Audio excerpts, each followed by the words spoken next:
मध्य प्रदेश के उपचुनाव में अब जुबानी जंग मर्यादा तोड़ते हुए सीमा तोड़ चुकी है और बड़े बड़े नेता अपने विवादित बयानों को लेकर इस समय पूरे प्रदेश में चर्चा में छाए हुए हैं। जहां पूर्व मुख्यमंत्री कमलनाथ ने इमरती देवी को निशाना बनाते हुए आइटम कहकर संबोधित किया, वहीं अनूपपुर विधानसभा से उम्मीदवार बिसाहू लाल सिंह ने विरोधी कांग्रेस के उम्मीदवार विश्वनाथ सिंह कुंजाम की पत्नी को रखेल जैसे असामान्य संबोधन से संबोधित करते हुए तहलका मचा दिया।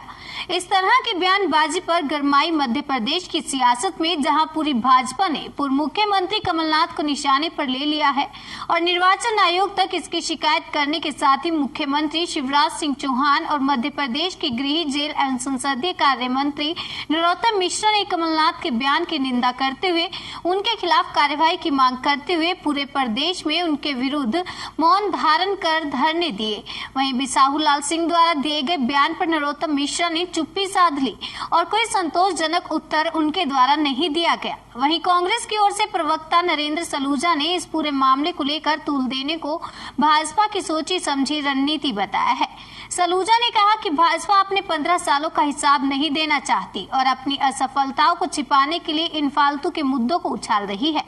खैर, नतीजा जो भी हो, पर मध्य प्रदेश उपचुनाव इन दिनों मुद्दों को छोड़कर बयानबाजी पर निर्भर नजर आ रहा है। न्यूज़ ऑफ भारत के लिए पॉलिटिकल रिपोर्टर राम कुमार श्रीवास्तव की रिपोर्ट। निर्लज्जता की पराकाष्ठा है, बेशर्मी की हद है। किंतु परंतु अगर किसी को,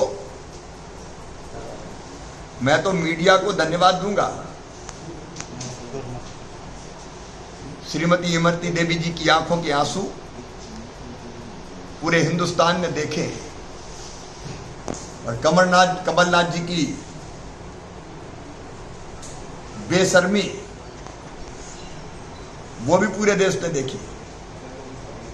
इसके कारण किंतु परंतु किसी को ये कहने पे विवश हुए, लेकिन ये माफी नहीं है, ये तो और बड़ा पाप है। अब तक अभी इमरती देवी जी का नाम आपको याद नहीं आया। 24 घंटे पूरे देश ने इमरती देवी जी को देखा है, आपके मंत्रिमंडल की सदस्य रही है। सीधे सीधे माफी क्यों नहीं मांगते?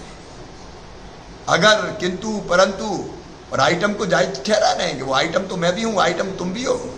कल तक जस्टिफाई कर रहे थे अपनी तो ये भाव था क्या आपका?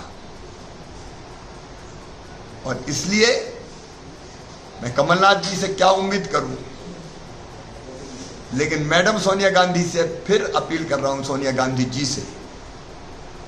कल मैंने पत्र लिखा था, उसका उत्तर मुझे नहीं मिला है और मैंने लिखा था कि उत्तर नहीं मिलता तो मैं ये मानूंगा कि आप भी सहमत हैं, कि आप कमलनाथ जी के बयान से सहमत है, टिप्पणी से सहमत है, और नहीं तो उनके खिलाफ क्या कार्रवाई कर रही है। कमलनाथ जी ने भी आपको एक पत्र लिखा था, उसी का जवाब था। उस पत्र का मैं जवाब दे रहा हूं। गलती करते हैं, अपराध करते हैं, शालीनता की सारी सीमाएं लांघ जाते हैं और फिर मुझे गाली देने के लिए चिट्ठी लिख देते हैं। उसका जवाब मैं दे रहा हूं। सर, मायावती का एक ट्वीट आया है, उन्होंने कहा है कि जिस तरीके से अपमान किया है दलित बेटी का, तो कांग्रेस से बहुजन समाज को बोला है कि कांग्रेस को वोट न करके। उनके भावों को उन्होंने व्यक्त किया है और एक दलित बेटी का जो अपमान हुआ है, उनके बयान में उनका दर्द छलका है, उनकी भावनाएं आई। उन्होंने भी कहा था सार्वजनिक रूप से माफी मांगनी चाहिए कमलनाथ को। वो तो हम भी कह रहे हैं, माफी मांगनी चाहिए। आपको लगता है क्या एरोगेंसी है कि घमंड है, क्या है, किसी का है? ये अहंकार है। वो अपने से श्रेष्ठ किसी को मानते ही नहीं है। ये चाहे जो कुछ हो जाए, मैं तो यही करूंगा। और इसी के कारण तो ये सरकार तबाह हुई, क्योंकि प्रदेश को तबाह कर दिया था।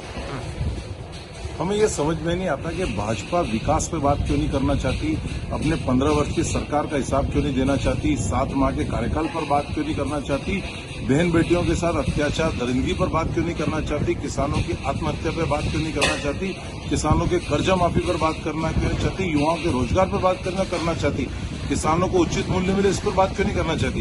वो लगातार मुद्दों से भटकाने का काम कर रही। कभी गांव गरीब, कभी नंगा भूखा, कभी आइटम, लगातार इस तरह के मुद्दों को उछाल रही है। जनता को गुमराह करने का प्रयास करे। अब जब इसमें असफल हुई, इसमें कामयाब नहीं तो आज एक नया मुद्दा ले आए, समाज को बांटने का, सांप्रदायिक मुद्दा, ध्रुवीकरण करने का। प्रदेश की शिक्षा मंत्री का हालिया ताजा बयान इसी ओर इंगित कर रहा है कि अब समाज को बांटकर भाजपा चुनाव में फायदा लेना चाहती है, हर मुद्दे पे फेल हो चुकी, विकास पर बात नहीं करना चाहती, झूठे मुद्दे जनता द्वारा नकार दिए गए तो फिर एक झूठा मुद्दा ले आए। लेकिन प्रदेश का युवा मतदाता समझदार है, वो सच्चाई को जानता है, भाजपा की मुद्दों से भटकाने की राजनीति को जानता है, वो उसका करारा जवाब देगा। किसी भी तरह के मुद्दों से भटकाने वाली राजनीति में आज का मतदाता फंसने वाला नहीं है, भाजपा की सच्चाई वो जानता है।